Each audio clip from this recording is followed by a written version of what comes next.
জয়টা ছিল প্রত্যাশিত। বুথ ফেরতের জরিপের সঙ্গেও মিলে গেল যুক্তরাজ্যের সাধারণ নির্বাচনের ফল। কনজারভেটিভ পার্টিকে ভোটের মধ্য দিয়ে হারানোর পর সমর্থকদের সামনে আসেন লেবার পার্টির নেতা কিয়ার স্টারমার। করতালি দিয়ে তাকে শুভেচ্ছা জানান সমর্থকরা। ভোটের লড়াইয়ে পাশে থাকার জন্য দেশের মানুষকে ধন্যবাদ জানান তিনি। এই জয় আমার একার নয়, এই জয় আপনাদের। আজকের বিজয়ের জন্য আপনারা লড়াই করেছেন এবং সেই প্রত্যাশিত ফল আমাদের কাছে এসেছে। এখান থেকেই পরিবর্তনের শুরু হলো। দেশের সেবায় আমরা প্রস্তুত।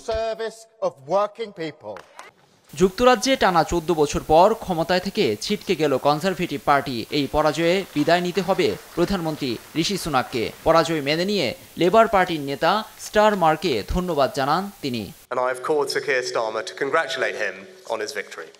রিটার্নিং কর্মকর্তা সহ যারা ভোটের সঙ্গে ছিলেন প্রথমেই তাদের ধন্যবাদ জানাই। আমার বিরোধীদেরও অভিনন্দন জানাই। দুর্দান্ত প্রচারণের মাধ্যমে তারা জয়লাভ করেছে। লেবার পার্টির নেতা স্টারমারকে তার বিজয়ের জন্য অভিনন্দন জানাতে আমি ফোন করেছি। এই ফলাফলের মধ্যে দিয়ে ক্ষমতার হাতবদল হচ্ছে শান্তিপূর্ণ ও শৃঙ্খলভাবে। ব্রিটিশ জনগণ যে রায় দিয়েছে তা থেকে অনেক কিছুই শেখার আছে। 650টির মধ্যে 4 শতাধিক আসনে জয় পেয়েছে লেবার পার্টি, যেখানে ভরাডুবি ব্রিটেনের সবচেয়ে পুরনো রাজনৈতিক দল কনজারভেটিভ পার্টির।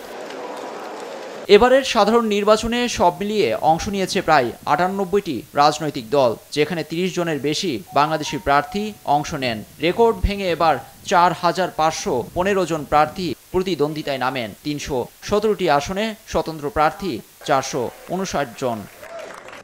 লুৎফর কবির, নিউজ ডেস্ক, দেশ টিভি।